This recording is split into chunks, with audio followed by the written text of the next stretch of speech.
మేనకాదేవి అడిగింది, నువ్వు నా కూతురుగా రావాలని అడిగింది. వస్తాను, 7 తరాలు అటు 7 తరాలు ఇటు తరింపచేసే కూతురుగా రావాలంది. అలాగే వస్తున్నాను. అందుకే శంకరాచార్యుల వారు అసౌ నాసావంశస్తు హినగిరి వంశధ్వజపటి అని కీర్తించారు సౌందర్యలహరిలో. అసలు హిమవంతుని యొక్క వంశమనేటటువంటి ధ్వజస్తంభానికి కీర్తి పతాక ఆ తల్లి, ఆమె కుమార్తెగా రావడం. కాబట్టి ఆ తల్లి ఇప్పుడు కుమార్తెగా రావడానికి అంగీకరించడమే కాకుండా నీకు కొడుకులు కూడా పుడతారు అని అనుగ్రహించింది. ఆ కారణం చేతనే మైనాకుడు పుట్టాడు మేనకాదేవి కడుపున హిమవంతునికి. ఇప్పుడు ఆ తల్లి కుమార్తెగా వచ్చింది. వస్తే తెలుసు మేనకాదేవికి పుట్టినటువంటిది సామాన్యమైన పిల్ల కాదు, ఈ పిల్ల సాక్షాత్తు పరదేవత, నా కడుపున కూతురుగా వచ్చింది. ఇప్పుడు ఏమిటి అదృష్టం, ఎంత గొప్ప అదృష్టాన్ని ఇచ్చేసిందో తెలుసా మేనకా హిమవంతులకు ఆవిడ.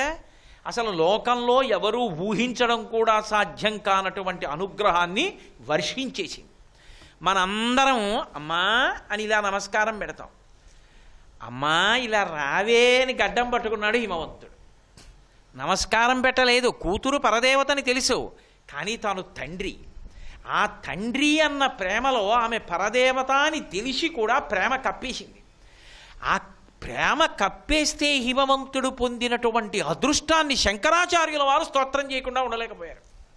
సౌందర్యలహరి చేస్తూ అంతటి శంకర భగవత్పాదులు కరాగ్రేణ స్పృష్టం తుహినగిరిణా వత్సలతయా గిరీశే నౌదస్తం ముహురధర పానాకులతయా కరగ్రాహ్యం శంభో ముఖముకుర వృంతం గిరిసుతే కథంకారం బ్రూమస్తవచుముఖం ఔపమ్యరహితం అన్నారు. అమ్మా నీ గడ్డానికి ఉపమానం నేను వెయ్యలేనమ్మా. ఏమిట ఎందుకుట గడ్డానికి ఉపమానం వేయలేకపోవడం పోలిక అంటే మొదటి కారణం ఎందుకు చెప్పారో తెలుసా? కరాగ్రేణ స్పృష్టం తుహినగిరిణా వత్సలతయా, వాత్సల్యంతో నా కూతురు అన్న భావనతో ఇంట తిరుగుతున్నటువంటి పరదేవతని గడ్డం పట్టుకుని నా తల్లి కదూ నా కన్న కదూ కొంచెం బువ్వ తిను అమ్మా అంతసేపు ఆడుకోకు బజ్జో అని హిమవంతుడు గడ్డం పట్టుకుని బతిమాలి నేను తండ్రిని అన్న ప్రేమ చేత నువ్వు పరదేవతవన్న విషయాన్ని తెలిసుండి మరిచిపోయి తన ప్రేమ చేత కప్పేసి పట్టుకుని బ్రతిమాలడానికి అవకాశం ఇచ్చిన ఆ గడ్డానికి ఉపమానం ఎక్కడుందమ్మా అన్నారు శంకరాచార్యుల వారు. అంటే హిమవంతుణ్ణి ఒక పర్వతాన్ని ఆవిడ అంత అనుగ్రహించేసి, అనుగ్రహించడం అక్కడతో పోయిందా? పోతనగారి వీరభద్ర విజయంలో అసలు పరవశించిపోయారు పోతనగారు. గిరులలోనొక్క గిరినైన నా పేరు వెలయచేసి తిటుల జలజనయన నీకు తండ్రినైతి నాకింత చాలదే ఇది మహాద్భుతంబు ఇందువదన అన్నాడు. ఏముందమ్మా నేను ఒక గిరిని, ఎన్ని కొండలున్నాయి తల్లి లోకంలో, అన్ని కొండల్లో నేను ఒక కొండని పడు ఉంటాను అక్కడ. అలా అటువంటి నా పేరు ప్రపంచ ప్రఖ్యాతమై చరిత్ర పుటల్లో శాశ్వతత్వాన్ని పొందింది. ఎందుకో తెలుసా అమ్మా? నువ్వు నా కడుపున పుట్టడం కాదమ్మా, నన్ను నీ తండ్రిని చేసుకోవడం. నా కడుపున నువ్వు పుడితే నాకు తెలియచ్చు తెలియకపోవచ్చు, కర్మజనితం అవుతుంది. అప్పుడు కాదు, నన్ను తండ్రిగా వరించావు. హిమవంతుడు నాకు తండ్రి కావాలి అని కోరుకుని నాకు కూతురికయ్యావు. నీకు తండ్రినైతే నాకింత చాలదే, ఇది చాలదమ్మా నాకు, ఇది మహాద్భుతంబు ఇందువదన, ఇది మహాద్భుతం అమ్మా అని పరవశించిపోయాడు. ఇప్పుడు చెప్పండి, ఆవిడ కారుణ్యానికి ఎల్లలుంటాయా అసలు? అంటే త్రికరణ శుద్ధిగా మనం భావన చేసినంత మాత్రం చేత ఆవిడ ఇచ్చే అనుగ్రహాన్ని లెక్క పెట్టడం ఎవడికి సాధ్యం కాదు. అసలు మేనకాదేవి అయితే పరవశించిపోయింది. ఆవిడ ఇంట్లో తిరుగుతుంటే ఆమెలో సరస్వతి, ఆమెలో లక్ష్మి, ఆమెలో దుర్గ, ఆమెలో గంగ, ఆమెలో మాయ, ఆమెలో బాల, ఆమెలో సువాసిని ఇన్ని కనపడ్డాయి. ఎంత అదృష్టవంతురాలో మేనక. కమనీయ మోహన కారభారతి వచ్చే దయతోడనను కన్న తల్లి వచ్చే చాతుర్య గాంభీర్య జగతి కన్నియ వచ్చే లాలిత సంపద లక్ష్మి వచ్చే భూరి లోకైక విభూతిదారుని వచ్చే మంగళపావన గంగ వచ్చే అని మానితంబగు మహామాయ తరిగొప్ప దేవాది దేవవల్లభ వచ్చే మానితంబగు మహామాయ వచ్చే తల్లి వచ్చెను నన్నేల తల్లి వచ్చే బాల వచ్చెను ప్రౌఢైక బాల వచ్చే అనుచు కరుణించి ఏ తెంచననుచు దిగిచి కౌగిలించను మేనక గౌరి చూచి. ఆ పిల్లని చూసి ఆ పిల్ల అలా పట్టు పావడా కట్టుకుని ఇంట్లో ఆడుకుంటుంటే అమ్మవారి అనుగ్రహం చేత సరస్వతీదేవి బాలారూపంలో తిరుగుతూ కనపడింది. కమనీయ మోహన కారభారతి వచ్చే దయతోడనను కన్న తల్లి వచ్చే. దుర్గ అంటే ఒక్క దుర్గ కాదు, ఆమె ఎందే అన్ని శక్తులు ఉంటాయి. నా ఇంట చిన్న సరస్వతి తిరుగుతోంది. చాతుర్య గాంభీర్య జగతి కన్య వచ్చే, లాలిత సంపద లక్ష్మి వచ్చే. సమస్త సంపదలకి అధినేత్రి అయినటువంటి సాక్షాత్ శ్రీ మహాలక్ష్మి అదిగో నా ఇంట తిరుగుతోంది. భూరి లోకైక విభూతిదారుని వచ్చే, మంగళపావన గంగ వచ్చే. సమస్త లోకాల్ని విభూతిగా ధరించినటువంటి ఆ ప్రకృతి స్వరూపిణి, ఆ సాక్షాత్ లోకాల్ని పవిత్రీకరించగలిగినటువంటి ఆ గంగమ్మ అదిగో నా ఇంట తిరుగుతోంది. తరిగొప్ప దేవాది దేవవల్లభ వచ్చే, మానితంబగు మహామాయ వచ్చే. దేవతలందరి చేత నమస్కరింపబడేటటువంటి స్వరూపం. రాజన్మత్తమరాళ మందగమనాం రాజీవ పత్రేక్షణాం రాజీవ ప్రభవాదిదేవముకుటై రాజత్పదాంబోరుహాం రాజీవాయతపత్రమండితకుచాం రాజాధిరాజేశ్వరీం శ్రీశైలస్థలవాసినీం భగవతీం శ్రీమాతరం భావయే. దేవతలందరూ నమస్కరిస్తుంటే వాళ్ళ కిరీటములలో పొదగబడినటువంటి మణుల యొక్క కాంతులు పాదముల మీద ప్రసరిస్తే ప్రకాశించేటటువంటి పాదముల జంట కలిగినటువంటి తల్లి నా ఇంట పిల్లగా ఆడుకుంటోంది. బాలవొచ్చెను ప్రౌఢైక బాలవొచ్చే. బాలారూపంతో నా ఇంట తిరుగుతోంది నా తల్లి. బాలవొచ్చెను ప్రౌఢైక బాలవొచ్చే, తల్లి వచ్చెను నన్నేల తల్లి వచ్చే. లోకాలను కన్న తల్లి నాతో అమ్మా అని పిలిపించుకోవడానికి, అమ్మాయి అనిపించుకోవడానికి నా కడుపున పుట్టింది అని ఆనందం ఆగక, ఏ తల్లి పాదముల జంటలో ఉన్నటువంటి ఒక బొటనవేలికి ఉన్నటువంటి గోటి కాంతిని దర్శనం చెయ్యడం కొన్ని కోట్ల జన్మల తపస్సు తర్వాత తప్ప సిద్ధించదో, యోగుల తల్లి ఏ విభుని సేవిత పాదనక ప్రభావళించేరి భవంధకారముల చందక ఉందురు వట్టి దేవునిన్ వైరముతోడనైన గెలువన్ అనుపంపి శుభంబు చేసే నిష్కారణమైన ప్రేమ ఇది కంసుని పోలు సఖుండు కల్గునే అంటాడు క్రూరుడు భాగవతంలో. ఏ మహానుభావుని యొక్క పాదములకు ఉన్నటువంటి గోటి కాంతి కొన్ని కోట్ల జన్మలు తపస్సు చేసిన తరువాత తప్ప చూడడానికి సాధ్యపడదో, అటువంటి కృష్ణ భగవానుని యొక్క దర్శనం చెయ్యడం నాకు కంసుడి వలన కలిగిందని అక్రూరుడు పరవశించిపోయినట్టుగా, ఏ తల్లి యొక్క కాలి గోటి కాంతి కోట్ల జన్మల తర్వాత తప్ప చూడలేరో అటువంటి తల్లి నా ఇంట బాలారూపంలో తిరుగుతోందని పరవశించిపోయి కౌగిలించెను మేనక గౌరి చూచి. ఆ పిల్లని చూసుకుని పరిగెత్తుకొచ్చి కౌగిలించేసుకునేదిట మేనకాదేవి. అమ్మా నా కడుపున పుట్టావే, ఎంత అదృష్టవంతురాలనమ్మా అనేదిట. కేవలం మనసులో భావన చేసినంత మాత్రం చేత, సువాసిని పూజని త్రికరణ శుద్ధిగా చేసిన కారణం చేత అంత అనుగ్రహించి మేనకా హిమవంతులకు కుమార్తెగా వచ్చింది. ఇక శారదా నవరాత్రుల్లో చేసినటువంటి సువాసిని పూజ ఎటువంటి ఫలితాలనిస్తుందో మీరు ఊహించండి. అదేం సామాన్యమైందా? సువాసిని పూజ చెయ్యడం, సువాసిని పూజ చూడడం రెండూ అంతటి అద్భుతమైనటువంటి విశేషాలు, అంత శక్తివంతమైనటువంటి విశేషాలు. ఆమె మేనకా హిమవంతుల్ని అనుగ్రహించింది. అంతేనా శైలపుత్రీ తత్వం అంటే? కాదు. దాని యందు ఒక పరమరహస్యం ఒకటి దాగి ఉంది.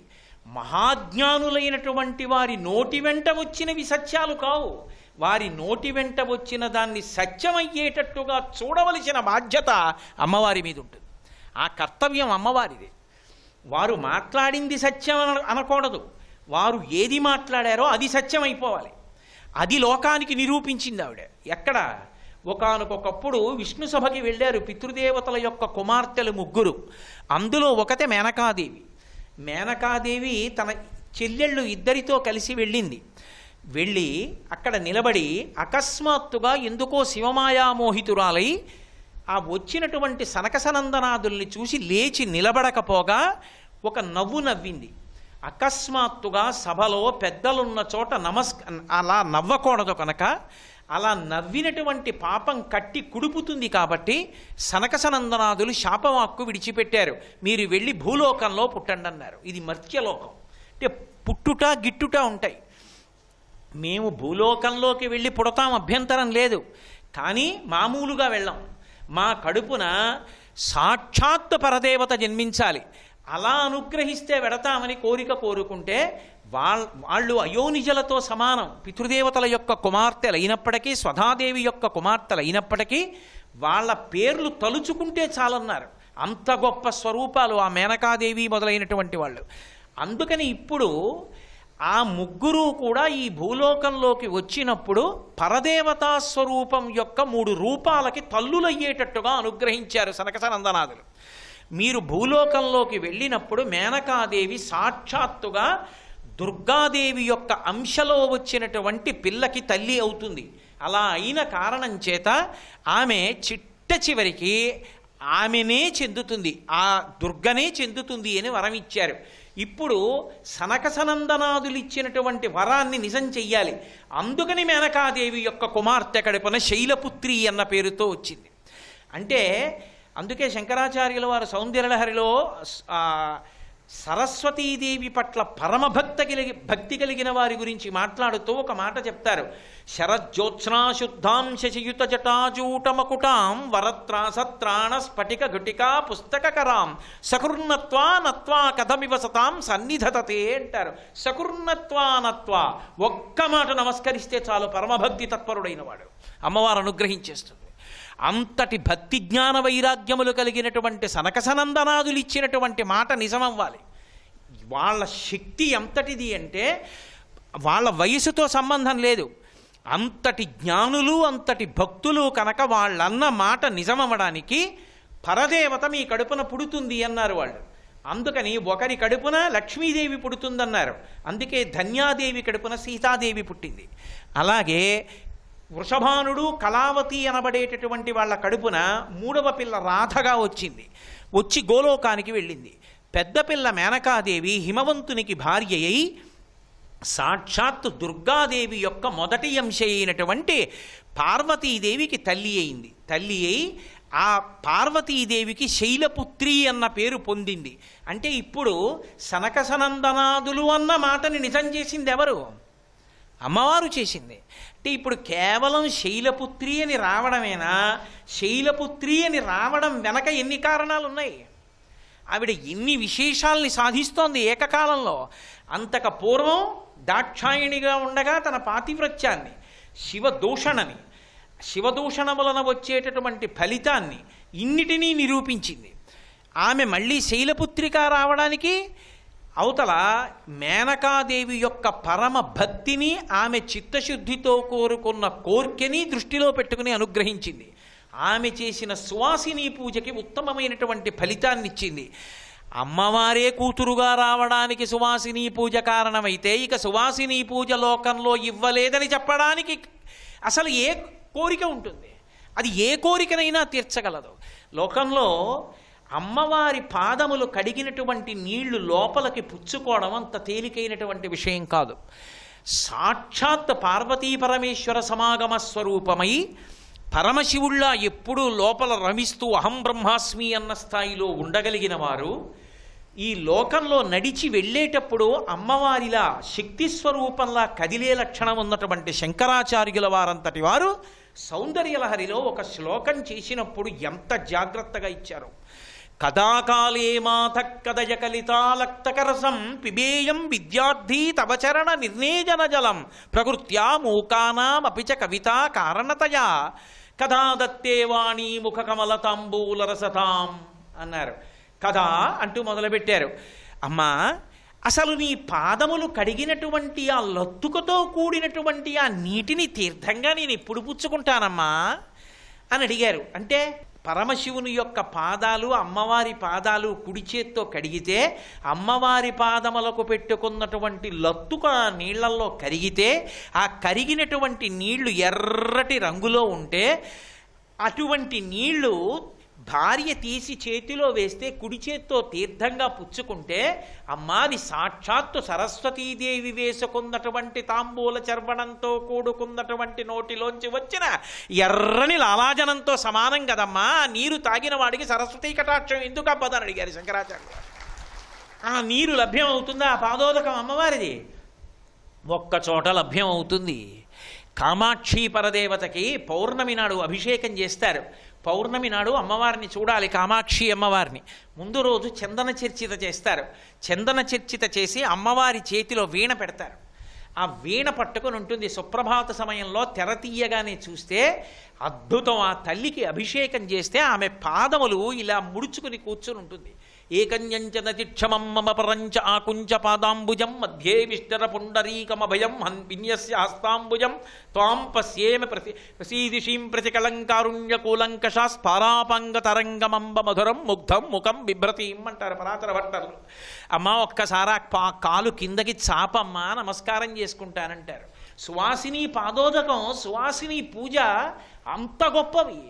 కాబట్టి సువాసిని పూజా వైభవాన్ని తల్లి శైలపుత్రిగా వచ్చి ఆవిష్కరించింది.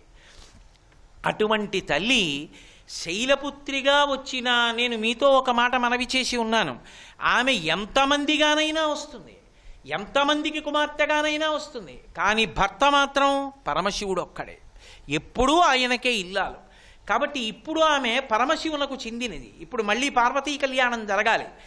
కానీ పార్వతీ కళ్యాణం జరిగే లోపలే తారకాసుర సంహారం కోసం పార్వతీ పరమేశ్వరులకి కుమారుడు జన్మించాలనేటటువంటి తొందరపాటు చేత, దేవతలు ప్రేరేపించిన కారణం చేత మన్మధుడు వెళ్ళి పుష్పబాణం విడిచిపెట్టాడు.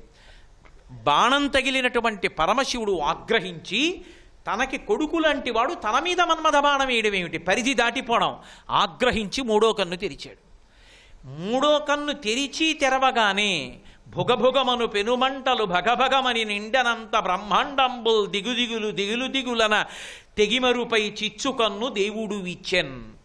భుగభుగమను పెనుమంటలు భగభగమని మండనంత బ్రహ్మాండంబుల్ దిగుదిగులు దిగులు దిగులన బ్రహ్మాండాలన్నీ దిగులు పొందేటట్టుగా ఆయన మూడవ కన్ను తెరిస్తే వచ్చినటువంటి మంటల యొక్క రాతి వెళ్ళి మన్మధుడి మీద పడితే బూది కుప్పై కింద పడిపోయాడు. ఇప్పుడు మన్మధుడు పడిపోతే ఏమైనట్టు? దానికంత బాధ ఎందుకండి అని అడగచ్చు. మన్మధుడు కాలిపోతే లోకాలకన్నిటికీ ఒక పెద్ద ఉపద్రవం బయలుదేరి. ఏమిటో తెలుసా ఉపద్రవం?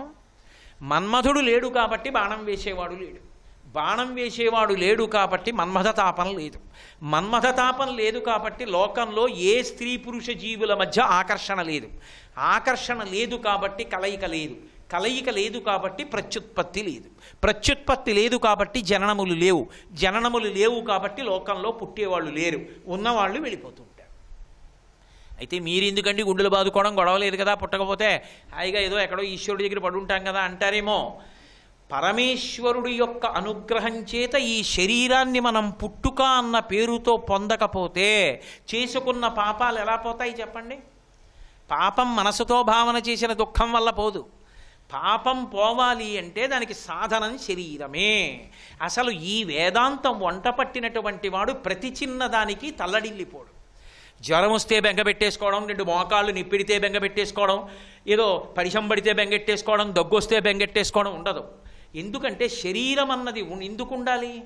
చేసుకున్న పాపం పోవాలి. పాపం పోవాలంటే ఆ బాధ రూపంలో పోవాలి. ఆ బాధ దేనితో పోవాలి? శరీరం బాధపడితే పోతుంది. కాబట్టి బాధపడుతున్నాము అంటే పాపం పోతోంది అని గుర్తు. కంచికామకోటి పీఠాధిపత్యం వహించినటువంటి మహాపురుషులు చంద్రశేఖరేంద్ర సరస్వతి మహాస్వామి వారికి ఒక్కగానొక్క చెల్లెలు పూర్వాశ్రమంలో కటిక దరిద్రం అనుభవించింది ఆ తల్లి. అనుభవిస్తుంటే పరమైశ్వర్యవంతులందరూ ఆయనకి అంతేవాసులే వెళ్ళి అడిగారు, అయ్యా మీరు అనకుండా మేము సహాయం చెయ్యకూడదు, మీరు అనండి, మీ చెల్లెలకి సహాయం చేస్తామన్నారు. ఆయన కళ్ళు మూసుకుని కాసేపు ఆలోచించన్నారు, ఈ జన్మలో అనుభవించి ఇవ్వకూడదు దరిద్రం, వచ్చే జన్మలోనైనా సుఖపడుతుంది, చేసుకున్న పాపం పోనివ్వండి, ఎందుకు ఆ పాపాన్ని పోగొట్టుకోవడాన్ని ఆపుతారు అన్నారు. జ్ఞాని దృష్టి, జ్ఞాని దృష్టి. కాబట్టి మరీ ఓర్చలేని ఉంటాయి, అప్పుడు దాన్ని డబ్బు రూపంలో పోతుంది వైద్యం దగ్గరికి వెడితే. కానీ ప్రతి చిన్నదానికి విచలితుడైపోకూడదు. శరీరం అన్నది సుఖదుఖముల రూపంలో, సుఖం అనుభవిస్తే పుణ్యం పోతుంది, దుఃఖం అనుభవిస్తే పాపం పోతుంది. సుఖదుఖములు పోవాలంటే శరీరాలు ఉండాలి. పైగా శరీరం ఉంటే తప్ప, మన్మధుడు ఉంటే తప్ప, మన్మథ బాణములు పడితే తప్ప, భార్యాసంగమం జరిగితే తప్ప కొడుకు పుట్టడు. కొడుకు పుట్టకపోతే పితృరుణం తీరదు, పితృరుణం తీరకపోతే ఉత్తమ లోకవాసం ఇవ్వరు. కాబట్టి పితృరుణం తీరాలి అంటే మన్మథ బాణాలు పడాలా వద్దా? మన్మథుడు ఉండాలా వద్దా? ఉండాలి. శరీరము ధర్మము చేయడానికి సాధనం. ఇది ఉంది కాబట్టి నేను ఉపన్యాసం చెప్తున్నాను, ఇది ఉంది కాబట్టి మీరు వింటున్నారు, ఇది ఉంది కాబట్టి రేపు పొద్దున్న మనందరం ఆదివారం నాడు దేవాలయంలో మనందరం ఆలయానికి మన గుడి అని సేవ చేస్తాం, దేవాలయాన్నంతటినీ తుడుస్తాం, దేవాలయాన్నంతటినీ కడుగుతాం, దేవాలయానికి అంతటికీ ముగ్గులు పెడతాం, ఆవు పేడతో అలుకుతాం. ఇవన్నీ ఆదివారం నాడు చేసుకుంటాం. బ్రహ్మోత్తర ఖండంలో చెప్తారు, వెంకటాచల క్షేత్రంలో ఒకనకొకప్పుడు ఒక పిచుక పైనున్న డేగ తరివిందని లోపలికెళ్ళి ధ్వజస్తంభం దగ్గర భయంతో ఎగిరింది. ఆ ఎగిరినప్పుడు దాని యొక్క రెక్కల అల్లార్చినప్పుడు కొన్ని ధూళి కణములు పైకి వెళ్ళిపోయాయి. అలా పక్కకి ఎగిరిపోయాయి కాబట్టి దేవాలయాన్ని తుడిచిన పుణ్యం వేసి ఉత్తర జన్మలో దాన్ని రాజకుమారుడిగా పుట్టించాడు పరమేశ్వరుడు. ఒక దేవాలయానికి సేవ చేయడం అంత గొప్పది. ఈ శరీరం ఉన్నందుకు దేవాలయాన్ని శుభ్రం చెయ్యాలి. మన ఇల్లు శుభ్రం చేసుకునే ముందు దేవాలయాన్ని శుభ్రం చేసి మన ఇల్లు శుభ్రం చేసుకోవాలి. ఒక దేవాలయం కడగాలి, ఒక దేవాలయానికి తోరణం కట్టాలి, వాహనం మొయ్యాలి, ఒక దేవాలయంలో ఉన్న పాత్ర సామాను కడగాలి. శారదా నవరాత్రులు వస్తున్నాయంటే మన ఇంటిని ఎలా అలంకారం చేసుకుంటున్నామో మన గుడిని మనమే అలా అలంకారం చేసుకోవాలి. మన శరీరాన్ని దానికోసం వెచ్చించాలి, ఈశ్వరుని యొక్క అనుగ్రహాన్ని పొందాలి. ఈ శరీరం లేనప్పుడు దేంతో సేవ చేస్తాం దేవాలయానికి? ఈ శరీరం లేనప్పుడు దేంతో మాట్లాడతావు? ఈ శరీరం లేనప్పుడు సువాసిని పూజ ఎలా చేస్తావు? ఈ శరీరం లేకపోతే రేపు చండీ హోమం ఎలా చేస్తావు? ఈ శరీరం లేకపోతే రేపు దుర్గా సప్తశతి చదువుతుంటే కూర్చుని వింటే చాలు సప్తశతి మంత్రాలు ఎలా వింటావు? అవన్నీ ఉండాలంటే శరీరం ఉండాలి. శరీరం ఉండాలంటే తల్లిదండ్రుల మీద మన్మథ బాణాలు పడాలి. మన్మధుడు లేకుండా శరీరం ఎక్కడి నుంచి వస్తుంది? జీవుడి యొక్క పాపపుణ్యాలు అలా ఉండిపోతే, శరీరాలు లేకపోతే ఎలా తరిస్తావు? అందుకని లోకంలో అన్ని స్తంభించిపోయి సమస్త జీవన వ్యాపారములు ఆధ్యాత్మికంగా ఇక్కడ జరగవలసినవి అన్నీ ప్రతిష్టంభనకు వచ్చేసాయి. పరమశివుడు హిమవత్పర్వతాన్ని విడిచిపెట్టి వెళ్ళిపోయాడు. ఇప్పుడు ఎలా? శైలపుత్రిగా వచ్చిన నా తల్లి అప్పటికి ఇంకా పరమశివుడితో కళ్యాణం అవ్వలేదు. లౌకికంగా ఇంకా పార్వతీ కళ్యాణం పూర్తవలా. కానీ ఆమె ఎప్పుడూ పరమశివుని యొక్క సొత్తే. ఆమె ఆలోచించింది, బ్రతికించాననుకోండి అంటే శివుడు కాల్చేవాడు, ఆవిడ బతికించేదా అన్నట్లు అవుతుంది. బ్రతికించలేదనుకోండి లోకాలు ఏమైపోతాయి? జీవులు ఏమైపోతారు? మరి వీళ్ళందరికీ ఆవిడ తల్లి కదా, ఆ బ్రహ్మకీట జనని. ఇప్పుడు సమస్య ఎవరికి వచ్చిందంటే అమ్మవారికి వచ్చింది. ఇప్పుడు ఆ తల్లి కారుణ్యంతో అమ్మగా ఆలోచించింది. ఎవరూ ఇప్పుడు పరమశివుడి దగ్గరికి వెళ్ళలేరు. ఎందుచేత? మన్మధుడితో బాణం వేయించారని ఆయన వెళ్ళిపోయాడు, కోపంతో ఉన్నాడు. అందుకు దగ్గరికి వెళ్ళడానికి భయం. అమ్మ కోపం ఎంతసేపు ఇట్టే పోతుంది. కాబట్టి అమ్మే అనుగ్రహించాలి. ఎవరు అడిగారని అనుగ్రహించింది? రతీదేవి ఏడిచింది భర్త కావాలని. రతీదేవికి భర్తనివ్వాలి. లోకంలో జీవులందరికీ శరీరాలు మళ్ళీ పుట్టి ఆ శరీరాలతో మళ్ళీ పుణ్యం చేసుకుని పాపాన్ని పోగొట్టుకుని పరమేశ్వరుణ్ణి చేరుకునే మార్గాన్ని సుగమం చెయ్యాలి. అందుకని ఆ తల్లి ఏం చేసిందంటే, ఉరే మన్మథ, నీ వల్ల ఎక్కడవుతుందిరా? నువ్వు చేసే పని కాదు. పరమశివుడు నా పట్ల ఆకర్షణ పొందాలి అంటే అది నీ బాణముల వలన అవదు. నీ చేతిలో ఉన్న ధనుర్బాణాలు నేను పుచ్చుకోవాలి. నేను చేత్తో పుచ్చుకుంటే శివుడు నా పట్ల ఆకర్షితుడై నా మెళ్ళో మంగళసూత్రం కడతాడు అని ఏ చెరుకు విల్లు, ఏ పుష్పబాణాలు మన్మధుడు పట్టుకుంటాడో ఆ చెరుకు విల్లు, ఆ పుష్పబాణాలు అమ్మవారి చేత్తో పట్టుకుంది. ఇప్పుడు ఆవిడ పట్టుకుంటే కామేశబద్ధ మంగళ్య సూత్రశోభిత గంధరా, కాముణ్ణి కాల్చిన పరమశివుడు వచ్చి అమ్మవారి మెళ్ళలో మంగళసూత్రం కట్టి పక్కన వచ్చి కూర్చున్నాడు. ఆది దంపతులుగా వాళ్ళు కూర్చున్నారు కాబట్టి సృష్టిక్రమం నడిచింది. సర్వం శ్రీ ఉమామహేశ్వర పరబ్రహ్మార్పణమస్తు. స్వస్తి.